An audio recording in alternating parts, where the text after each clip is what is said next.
오늘은 선민에게 베푸신 특권, 선민에게 베푸신 특권이라는 제목으로 말씀을 선고합니다. 이제 신명기에 모세 설교가 3번이 나오는데 여기 이 4장까지 첫 번째 설교를 하고 있고, 이제 오늘 말씀은 결론 부분입니다. 설교는 하나님의 뜻을 사람들이 알아듣도록 이렇게 잘 정리해서 전하는 건데, 이 모세의 첫 번째 설교의 이제 오늘 결론 부분이니까 대단히 중요하잖아요. 그래서 하나님이 택하신 이 선민 이스라엘에게 하나님이 오늘까지 어떻게 귀한 걸 베풀어 주셨는지 너희들이 깨닫고, 그것을 교훈 삼아서 앞으로도 하나님 중심으로 바르게만 살면 이제 가나안 땅에 들어가서도 영원히 하나님 축복 받는다는 것입니다. 그렇기 때문에 이제 모세는 못 들어가지만 마지막 자신이 설교를 하고 그 이스라엘이 잘 되기를 정말 진심으로 바라고 유언 같은 설교를 하는 거예요. 오늘 같은 이 말씀은 우리들이 잘만 새기고 실천하고 살면 이거야말로 하나님의 그 특권을 계속 받을 수 있는 아주 귀한 말씀입니다. 3가지가 있어요. 첫째는 32절부터 36절까지 보면 하나님은 전능하신 능력을 베푸신다 하는 거예요. 이스라엘 백성들을 한번 너희들 돌아봐라. 지금까지 너희들이 살아온 과정이 아주 기적의 연속이었지 않느냐, 그런 얘기예요. 우선 당장 하나님이 이스라엘 백성들과 언약을 맺으시기 위해서 불 가운데 말씀으로 임하셨다고 그랬어요. 그러니까 세상에 그런 신이 어디 있느냐는 거예요. 만약에 강한 신이 나타났다 그러면 그 불 때문에 사람들 다 죽었을 텐데, 그 장엄한 불 가운데 하나님 나타나셨어도 너희들에게 생명을 주는 말씀을 주었지 누구 한 사람 그 불에 의해서 해를 당한 자가 있느냐. 이 말은 역설적으로 하나님은 엄청나신 분인데도 불구하고 선민을 사랑하니까 그 위엄과 그 무서운 하나님, 전능하신 하나님이 너희들에게 직접 나타난 너희들에게 생명의 말씀을 주셨지 않느냐, 언약을 주셨지 않느냐. 그거 하나만 생각해봐도 하나님을 믿는 백성이 얼마나 놀라운 특권이 있느냐 이 말이에요. 유대인들도 그렇다면 우리 그리스도인들은 더 하잖아요. 우리는 이제 구약과 신약까지 다 이 말씀을 받았는데, 우리는 이 말씀이 이제 완전히 하나님이 다 계시를 주신 말씀이기 때문에 율법을 받은 것만 해도 대단한데, 우리는 복음까지 받았으니까 이 말씀이 얼마나 귀한 생명의 말씀이에요. 이것만 잘 우리 마음에 새기고 말씀대로만 살면 가장 귀한 삶이 될 줄 믿습니다. 그러면서 하나님이 좀 더 이전을 돌이켜보라 하면서 하나님이 이스라엘을 어떻게 구원했느냐는 거예요. 이스라엘은 애굽 땅에서 노예 생활하던 자들인데, 그들을 구원하기 위해서 여기 보니까 이 34절에 시험과 이적, 기사, 전쟁, 강한 손과 편팔, 크게 두려운 일을 행해서 너희들을 애굽에서 끄집어냈다 그랬어요. 이 한 단어 한 단어가 굉장히 많은 것을 생각하는 추억이 서린 단어예요. 그냥 노예 생활로 그냥 살았다면 아무 희망도 없고 그냥 뼈 빠지게 일하다가 겨우 입에 풀칠만 하고 죽는 겁니다. 아무 소망이 없어요.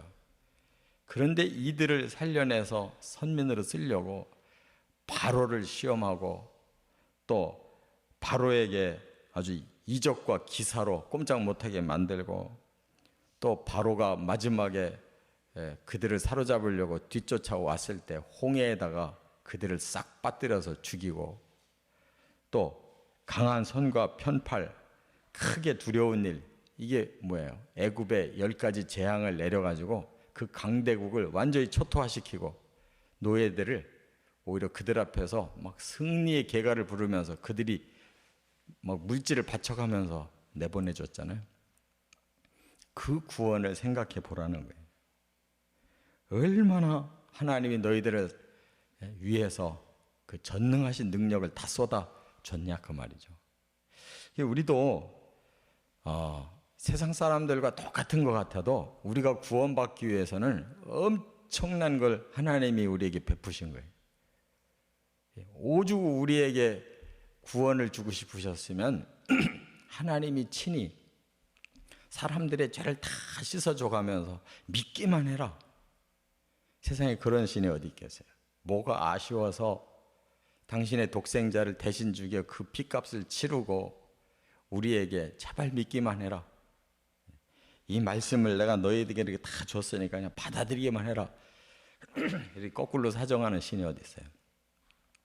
그러니까 하나님이 당신의 그 전능하신 능력을 우리를 위해서 다 베푸시는데 쓰셨다는 거예요. 그래서 지옥 갈 사람들을 하나님이 천국을 다 준비하고 하나님의 집을 우리들에게 다 개방해서 열어놓고 들어오라는 거예요.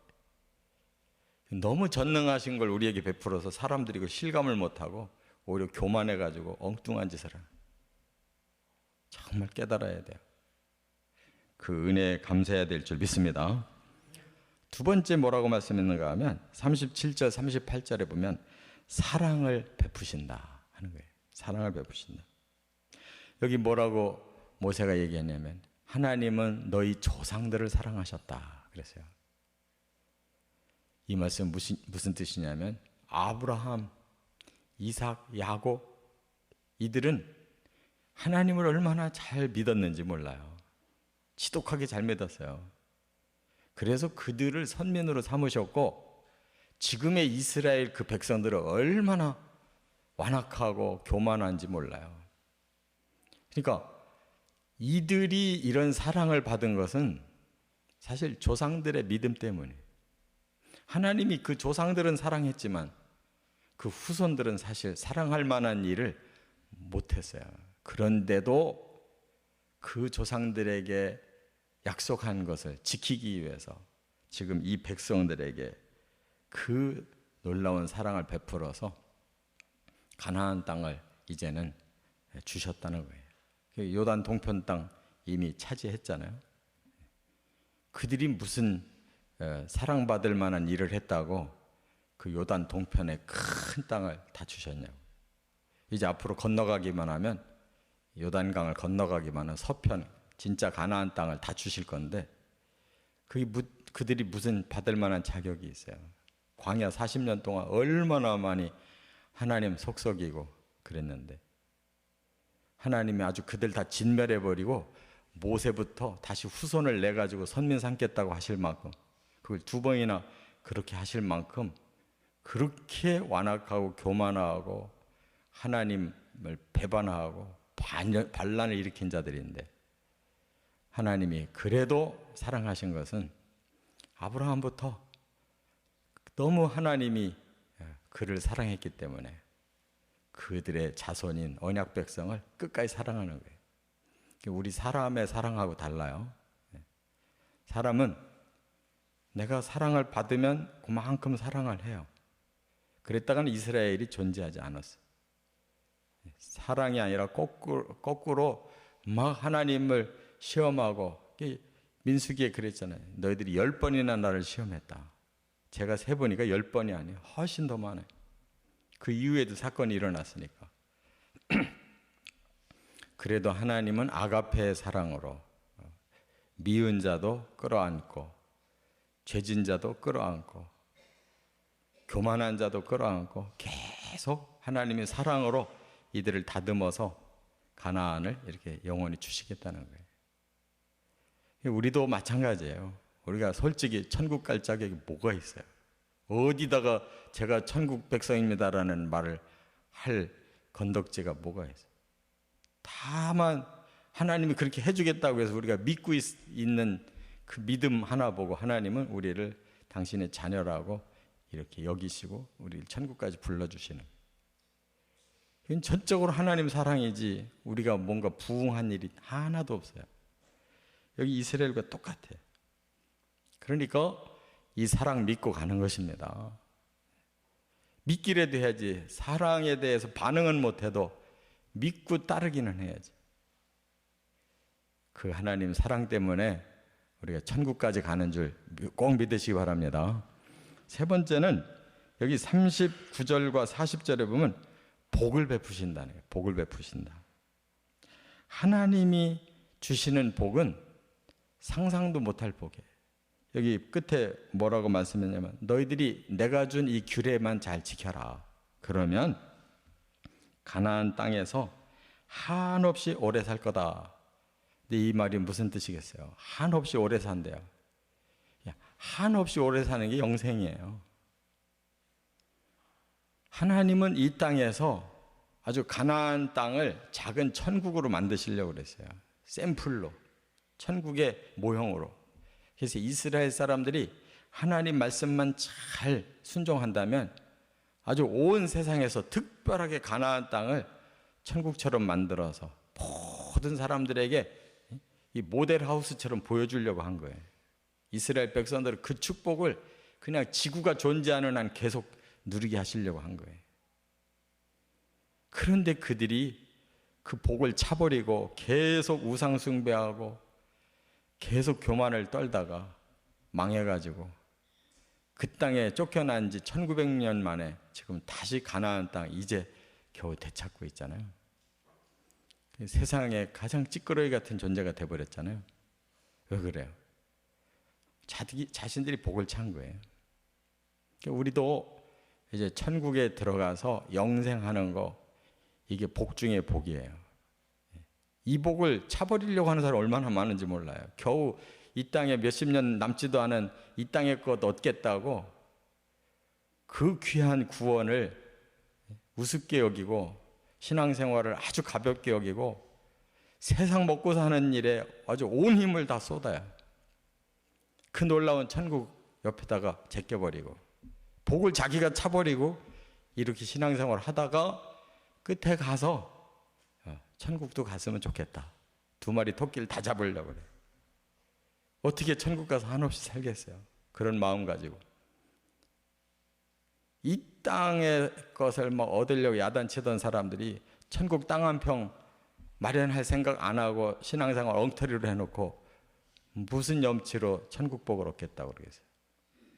그러니까 이 모세의 마지막 교훈이 이스라엘 백성들이 얼마나 중요한 것이었는지 몰라요. 근데 진짜 그들은 이거 다 차버렸어요. 전능하신 하나님을 자기들이 버리고 사랑의 하나님을 오히려 시험해서 배신하고 그 가나안의 영원한 축복도 자기들이 차버리고, 그래서 이스라엘 백성들이 역사 속에서 얼마나 시련을 당했습니까? 우리는 이스라엘은 욕을 잘하는데 왜 그들이 그랬을까? 하나님 손 믿는 것만 해도 감사하고 그냥 죽도록 잘 믿고 복을 받았어야 되는데 왜 그랬을까? 우리를 돌아봐야 돼요. 우리는 과연 어떻게 하고 있나? 정말 하나님 믿는다고 천국 간다고 하는 사람들이 이렇게 살아도 되는 건가? 그래서 이 모세의 유언 같은 이 마지막 이 첫 번째 설교의 결론을 우리가 잘 깨닫고 남은 생에 신앙생활로 승리하시기를 주의 이름으로 축원합니다.